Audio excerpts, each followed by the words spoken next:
مفتی ابرار احمد اشرفی کے بیانات سننے کے لیے فیض رضا چینل کو سبسکرائب کریں۔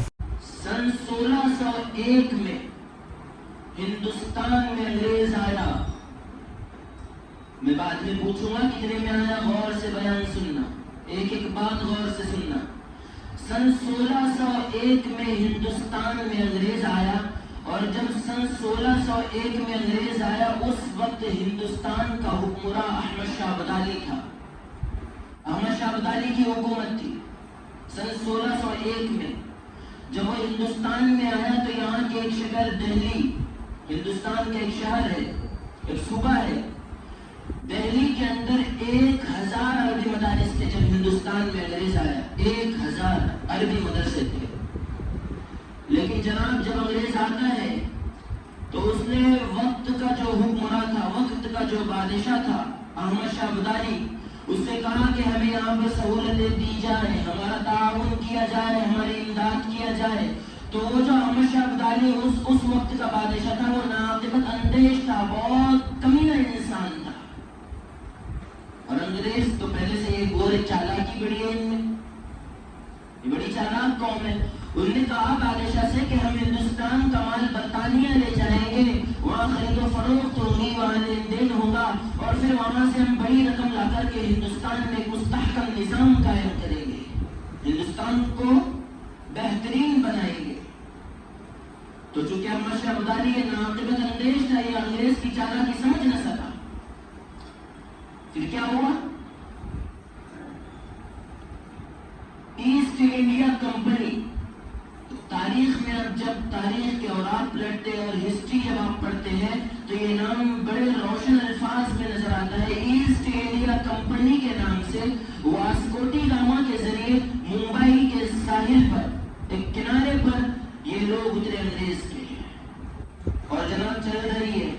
احمد شاہ ابدالی نے بڑا تعاون کیا، علاقے کے علاقے دیے، صوبے کے صوبے دیے، 500 مربع میل زمین انگریز کو دی کہ تم یہاں سنبھالو گے، تمہاری حکومت یہاں ہوگی، کمپنیاں بنا دی، کارخانے بنا دیے، یہ انگریز آ رہے اور ہندوستان میں دھیرے دھیرے دھیرے دھیرے ان کا تسلط ہو رہا ہے۔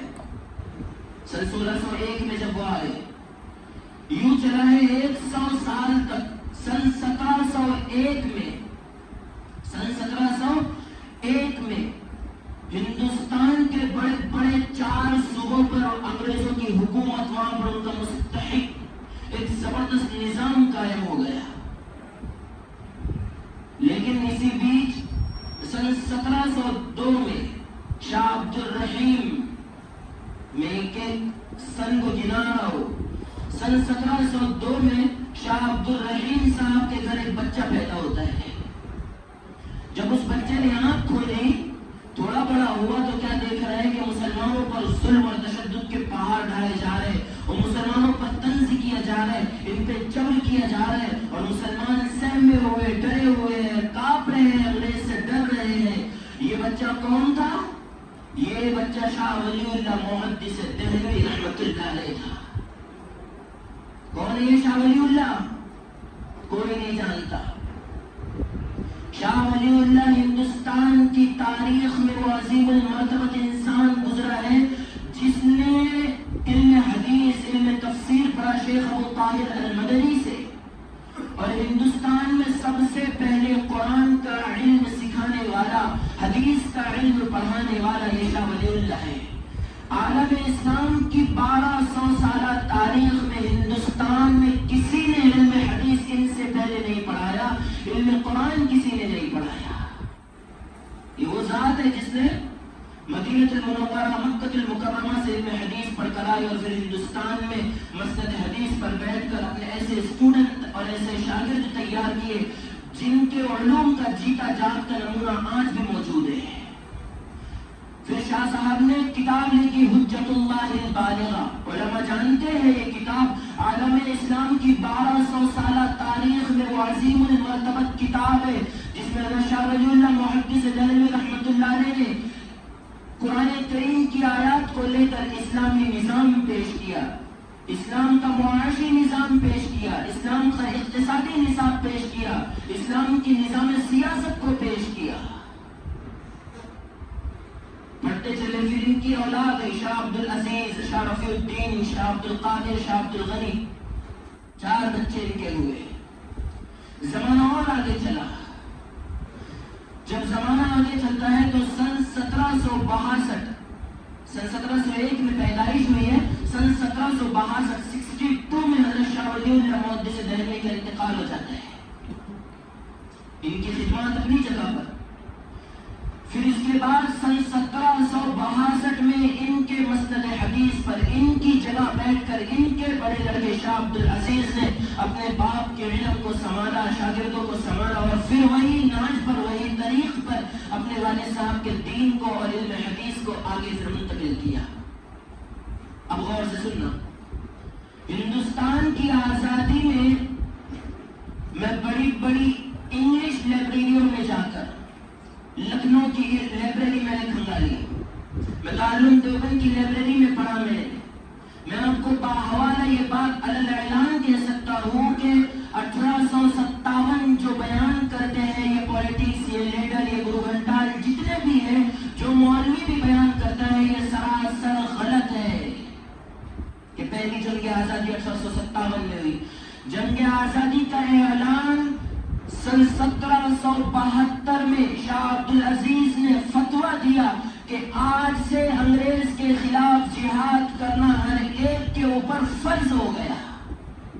سن 1772 میں یہ فتویٰ نکلا، اور قربان جائے خدا کی قسم اگر یہ فتویٰ شاہ عبد العزیز نہ دیتا تو پھر تحریک ریش میں رومال نہ چلتی، ہندوستان سے بھاگ جاؤ یہ تحریک نہ چلتی، مالٹا نہ ہوتا، دیگر اور تنظیمیں وجود میں نہ آتی، اور علماء دیوبند کی ہمتیں یوں بلند نہ ہوتی. یہ فتویٰ جو جہاد کا دیا انگریز کے خلاف، یہ بنیاد ہے. اور آج اسے ہی ٹھکرا دیتے، اسے ہی جھٹلا دیتے، اسے ہی بیان نہیں کرتے. تاریخ جب پتہ چلتی ہے، جب ہسٹری پڑھا جائے، جب اس سے علم ہو، اس سے نالج حاصل کیا جائے، اور جب گہرائی سے اس کا آپ مطالعہ کریں. میں 500 سالہ تاریخ آپ کے سامنے رکھ رہا ہوں. پھر سن 1772 میں جب یہ فتویٰ دیا تو اسی اسلام میں سن 1739 میں 39 میں حیدر علی شاہ کے گھر ایک بچہ پیدا ہوا. فتویٰ تو سن 1772 میں ملا، لیکن 39 میں، سن 1739 میں حیدر علی کے گھر ایک بچہ پیدا ہوا. یہ حیدر علی کون ہے؟ یہ انگریز کا گورنر ہے جس سے انگریز نے خرید لیا تھا، اور یہ اس کا جاسوس تھا. جب ان کے گھر بچہ پیدا ہوا تو بچہ بڑا لیڈر تھا، مرد جلال، مرد ہنر اس میں اللہ نے رکھا تھا. تو یہ بچہ جب آنکھ کھولتا ہے تو کیا دیکھا ہے کہ مسلمان زنجیروں میں جکڑے ہوئے ہیں، مسلمانوں پر پہاڑ ڈھائے جا رہے ہیں، مسلمان کچھ نہیں کہتے اور انگریز ان پر ظلم کر رہا ہے. آپ نام نہیں جانیں گے بچے کا. جب بچہ بڑا ہوا ہے اس نے 350 لوگوں کو بلایا اور اپنے قریب کیا اور ان سے اپنے ہاتھ پر بیعت لی کہ موت کی میرے ہاتھ پر بیعت کرو. میں چاہتا ہوں کہ بر صغیر میں، ہندوستان کی زمین میں اسلامی نظام قائم ہو. وہ بچہ آج وہی ہے جسے آج سلطان ٹیپو کے نام سے دنیا یاد کرتی ہے، جس نے کہا تھا انگریز کو کہ 100 سالہ گیدڑ کی زندگی سے ایک دن کی شیر کی زندگی بہتر ہے.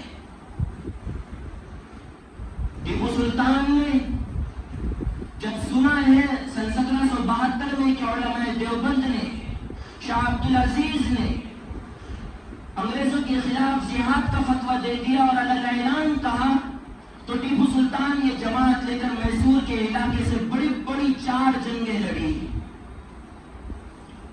جب میسور کے علاقے میں پہنچا، ایک جنگ لڑنے کے بعد انگریز کو پتا ہو گیا کہ ٹیپو سلطان وہ ذات ہے جسے ہم شہید نہیں کر سکتے، کیونکہ بڑا بہادر انسان ہے، جب نکلتا ہے تو لاشوں کے لاشیں گرا دیتا ہے.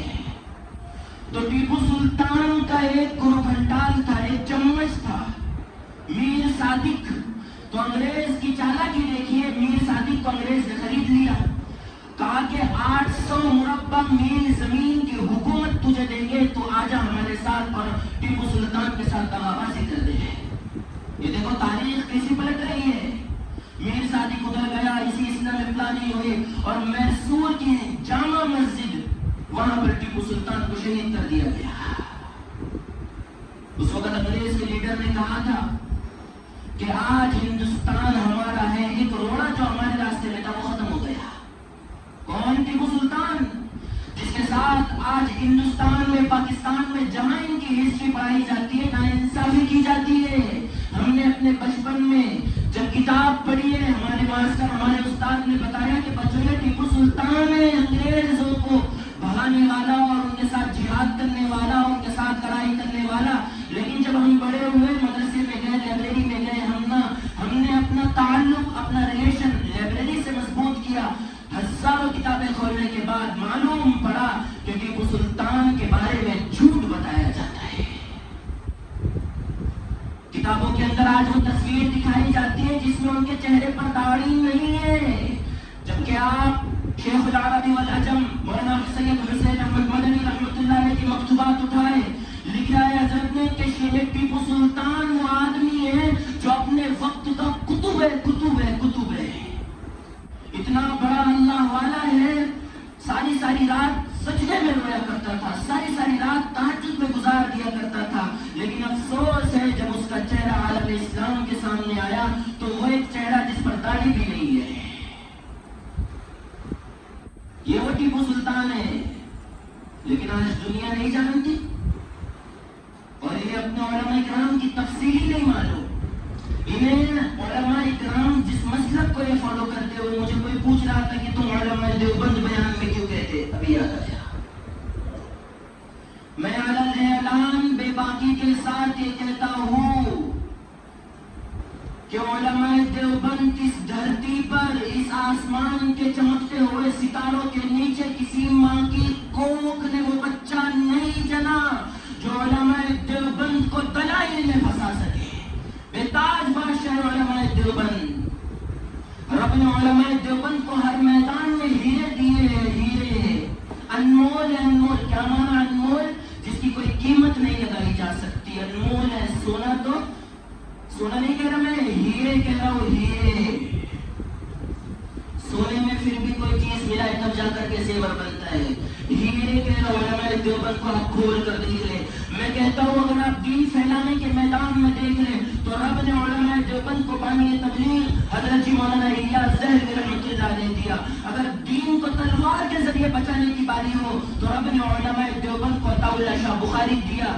دین کے ذریعے جب بھی بات آتی ہے کہ دین کو بچایا جائے تلوار کے ذریعے تو رب نے علماء دیوبند کو ملا عمر دیا۔ اور اگر علماء دیوبند، علماء احناف پر جب بھی کوئی اعتراض آئے ہیں، جب بھی کوئی سوالات کھڑے کیے گئے ہیں تو ختم نبوت زندہ باد کا نعرہ لگانے والا ایک مرد جلال نظر آتا ہے جسے آج دنیا سید عطا اللہ شاہ بخاری کے نام سے جانتی ہے۔ میرے دوستوں، لوگ آج کہتے ہیں نا کہ ہم تو کل آئے ہیں اور یہ تو کل مدرسہ ان کا بنا ہے، ہم تو برسوں سے یہاں پر ہیں، یہ دیوبند والی کیا ہے۔ مجھے اپنے آپ پر فخر ہے کہ میری نسبت اللہ نے بڑی اونچی بنائی، ہماری نسبت اللہ نے بڑی اونچی بنائی ہے کہ ہم براہ راست روحانی طور پر ہماری نسبت محمد عربی صلی اللہ علیہ وسلم سے ملتی ہے۔ کیسے ملتی ہے؟ ہمارے بڑے، ہمارے سر کے تاج، ہمارے مشفق و مربی، حجت الاسلام والمسلمین، قاسم العلوم والخیرات، حضرت مولانا محمد قاسم صاحب نانوتوی رحمۃ اللہ علیہ نے علم حاصل کیا اپنے استاد شاہ عبد الغنی سے، اور شاہ عبد الغنی نے علم حاصل کیا شاہ اسحاق سے، اور شاہ اسحاق نے علم حاصل کیا شاہ عبد العزیز سے، شاہ عبد العزیز نے شاہ ولی اللہ محدث دہلوی سے، اور شاہ ولی اللہ محدث دہلوی نے علم حاصل کیا شیخ ابو طاہر المدنی سے، شیخ ابو طاہر المدنی نے علم حاصل کیا احمد بن محمد سابعی سے، احمد بن محمد سابعی نے علم حاصل کیا شیخ حسام الدین صاحب کنز العمال سے، اور شیخ حسام الدین نے علم حاصل کیا ربیع بن سری سے، ربیع بن سری نے علم حاصل کیا امام ابو عیسیٰ ترمذی سے، امام ابو عیسیٰ ترمذی نے علم حاصل کیا حضرت امام بخاری سے، امام بخاری نے علم حاصل کیا حضرت حماد سے، حضرت حماد نے علم حاصل کیا عبداللہ ابن مبارک سے، عبداللہ ابن مبارک نے امام ابو حنیفہ سے، اور امام ابو حنیفہ نے انس بن مالک سے، اور حضرت انس بن مالک نے عبداللہ ابن مسعود سے، اور حضرت عبداللہ ابن مسعود نے علم حاصل کیا امام الانبیاء صلی اللہ علیہ وسلم کی ذات اقدس سے۔ میں کہتا ہوں دیوبند کی عظمت کو ترازو میں نہ تول، یہ تو ہر دور میں انمول رہا ہے۔ کیا بات کرتے ہو کہ جنگ آزادی میں ہندوستان کا کوئی حصہ نہیں ہے، مسلمانوں کا، یہاں کے علماء اکرام کا کوئی حصہ نہیں ہے، یہ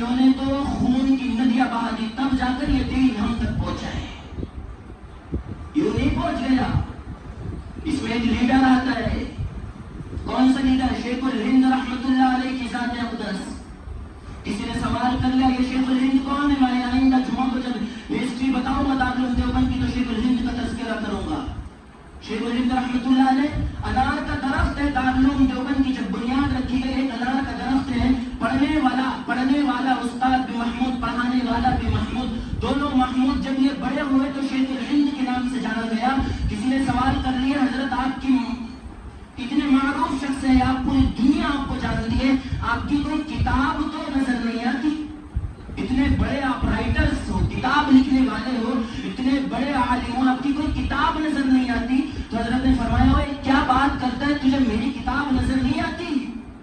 فرمایا اگر قرآن کریم کے علم میں تمہیں میری کتاب دیکھنی ہو تو علامہ شبیر احمد عثمانی کو دیکھ لے، اور اس کے بعد علم حدیث میں کوئی کتاب دیکھنی ہو تو علامہ سید انور شاہ کشمیری کو دیکھ لے، فقاہت کے میدان میں دیکھنا ہے تو مفتی عزیز الرحمان، مفتی کفایت اللہ کو دیکھ لے، جدوجہد کے میدان میں اگر دیکھنا ہے تو میرے ایک شاگرد عبید اللہ سندھی کو دیکھ لے، اور اگر دین پھیلانے کے معاملے میں دیکھنا ہے تو میرا الیاس، حضرت جی مولانا الیاس صاحب رحمۃ اللہ علیہ کی ذات اقدس کو دیکھ لے کہ جب حضرت نے پانی پت کے علاقے میں تبلیغ کا کام شروع کیا، آپ کتابیں اٹھائیں مکتوبات، جب حضرت مولانا الیاس صاحب رحمۃ اللہ علیہ نے تبلیغ کا کام شروع کیا، پانی پت کے ایریے میں پہلی مرتبہ گئے ہیں، تو کیا شخصیت کیا ہے مولانا الیاس صاحب کی؟ دبلا پتلا انسان ہے، بڑی عاجزی، بڑی انکساری، جب جاتے ایریے میں اور لوگوں کو کہتا ہے کہ آ جاؤ لوگوں کلمہ پڑھ لو، چلو نماز پڑھ لیں گے، کتابیں اٹھائے، ہزاروں کتابوں میں لکھا ہوا ہے کہ مولانا الیاس صاحب رحمۃ اللہ علیہ کو پتھر مارتے تھے۔ یہ بزدل نہیں تھا الیاس، یہ پتھر اس لیے کھا رہا ہے کہ پتہ ہے میرے نبی کو طائف میں پتھر پڑے ہیں۔ یہ علماء دیوبند کی داستان ہے، اور ہم اس نعمت پر شکر کرتے ہیں کہ اللہ تبارک و تعالی نے صحابہ کرام والی جیسی نعمت دی، کہو ہم اس پر اللہ کا شکر کرتے ہیں۔ قرآن اور حدیث اللہ نے ہمیں دیا، ہم اس پر اللہ کا شکر کرتے ہیں۔ صحابہ کرام دیے، علماء دیوبند سے ہماری نسبت اللہ نے جوڑ دی، ہم اس پر بھی اللہ کا شکر کرتے ہیں۔ میں آپ کو ایک جھلکی ذرا سے بتاؤں، اس دور کے اندر آپ دیکھیں، اس آخری دور میں آپ دیکھیں، حضرت ابوبکر صدیق رضی اللہ تعالیٰ عنہ کی اولاد میں اگر کوئی آتا ہے تو وہ حجت الاسلام، قاسم العلوم والخیرات، حضرت مولانا محمد قاسم صاحب نانوتوی بنتے ہیں، اور مولانا طیب قاسمی بنتے ہیں، حضرت مولانا الیاس صاحب رحمۃ اللہ علیہ بنتے ہیں، یہ ابوبکر کی صدیق کی اولاد ہے، ان کی نسل ہے، اور یہ مجدد الفسانی، شاہ ولی اللہ محدث دہلوی، شاہ عبد العزیز، حضرت تھانوی، یہ حضرت فاروق اعظم رضی اللہ تعالیٰ عنہ کی اولاد ہے، اور یہ علامہ شبیر احمد عثمانی، علامہ ظفر احمد عثمانی، یہ حضرت عثمان ذی النورین رضی اللہ تعالیٰ عنہ کی اولاد ہے، اور یہ سید اصغر حسین دیوبندی، سید مرتضیٰ حسین چاندپوری، علامہ سید انور شاہ کشمیری، شیخ العرب والعجم، مولانا حسین احمد مدنی، یہ حیدر قرار، سیدنا حضرت علی رضی اللہ تعالیٰ عنہ کی اولاد ہے۔ اس لیے میں کہتا ہوں کہ اللہ تعالیٰ نے ان تمام پھولوں کو جمع کر کے ایک گلدستے میں ہمیں دیا ہے کہ لوگوں ان کا احترام کرو، جہاں صدیق کے وارث بھی ہو، فاروق اعظم کے وارث بھی ہو، عثمان ذی النورین کے وارث بھی ہو، علی مرتضیٰ کے وارث بھی ہو، خاندان صدیقی سے حضرت نانوتوی جہاں ہو، خاندان فاروقی سے حضرت تھانوی جہاں ہو، خاندان عثمانی سے مولانا شبیر احمد عثمانی جہاں ہو، خاندان حیدری سے مولانا سید ارشد مدنی، مولانا محمود مدنی، شیخ العرب والعجم مولانا حسین احمد مدنی، اور سید علامہ انور شاہ کشمیری جہاں ہو، اس مرکز کا نام دارالعلوم دیوبند ہوتا ہے۔ تو لوگ اعتراض کرتے ہیں کہ علماء دیوبند کو قرآن نہیں آتا، یہ عشق رسول نہیں ہے ان کے دل میں، عشق رسول کی کیا بات کرتے ہو؟ قاسم العلوم والخیرات علامہ نانوتوی رحمۃ اللہ علیہ سے کسی نے پوچھ لیا کہ حضرت آپ مدینہ المنورہ میں آئے ہو، آپ نے 11.5 کلومیٹر پہلے چپل کیوں اتار دی؟ عشق رسول تو دیکھیے، مدینہ المنورہ میں 200 سال پرانی بات کر رہا ہوں، مدینہ المنورہ میں کوئی ہائی وے نہیں ہے، انٹچ کوئی روڈ نہیں ہے، پتھریلا علاقہ ہے۔ خادم کہنے لگا حضرت آپ نے 11.5 کلومیٹر پہلے آپ نے مدینہ سے باہر چپل اتار دی، تو حضرت نے جواب دیا اوے میں پسند نہیں کرتا کہ قاسم العلوم کی، قاسم نانوتوی کی چپل وہاں پڑ جائے جہاں 1400 سال پہلے امام الانبیاء کا جوتے مبارک پڑا ہو۔ مولانا رشید احمد گنگوئی کو کسی نے کھجور لا کر دیا، مدینے کی اجوا کھجور، تو حضرت نے طالب علموں میں تقسیم کر دیا اور فرمایا کہ کھا کر کے گٹلیاں مجھے لا کر دے دینا۔ جب گٹلیاں لا کر حضرت کے پاس جمع کی، حضرت نے گٹلیوں کو سکھایا اور پھر ساون دستے میں کوٹ کر پھر اسے روزانہ صبح ایک پھکی کھا لیا کرتے تھے۔ تو مرید کہنے لگا حضرت کھجور ہے تو کھا لی، وہ تو یقیناً برکت ہوتی ہے اس میں، یہ تو گٹلیاں ہے، اس کا کیا کرو گے؟ فرمایا ارے یہ تو عقیدہ یہ ہے کہ مدینے کی مٹی میں بھی شفا ہے. یہ علماء دیوبند ہے. باتیں اتنی ساری میرے ذہن میں آ رہی ہے لیکن وقت اجازت نہیں دیتا. انشاءاللہ آئندہ ہفتے آئندہ جمعہ کو آپ حضرات سے ریکویسٹ ہے کہ آپ پہلے آ جائیں, جلدی آ جائیں. تو شروع سے ہی میں تاریخ جو باقی رہ گئی ہے 150 سالہ تاریخ 1857 کے بعد سے 1947 تک اور 1947 سے لے کر 2024 تک ان حالات پر انشاءاللہ آئندہ ہفتے بات ہوں گی. اللہ کرے کہ صحیح معنی میں ہمیں ہندوستان کی اس تاریخ کو سمجھا دے, اس میں ہمارے علماء کا کتنا خون بہا اللہ انہیں سمجھا دے, اپنے ملک کے حالات سے اللہ ہمیں واقف کرا دے اور اس پر عمل کرنے کی اور رسول اللہ کی سنتوں پر عمل کرنے کی خوب توفیق عطا فرمائے. وآخر دعوانا الحمد للہ.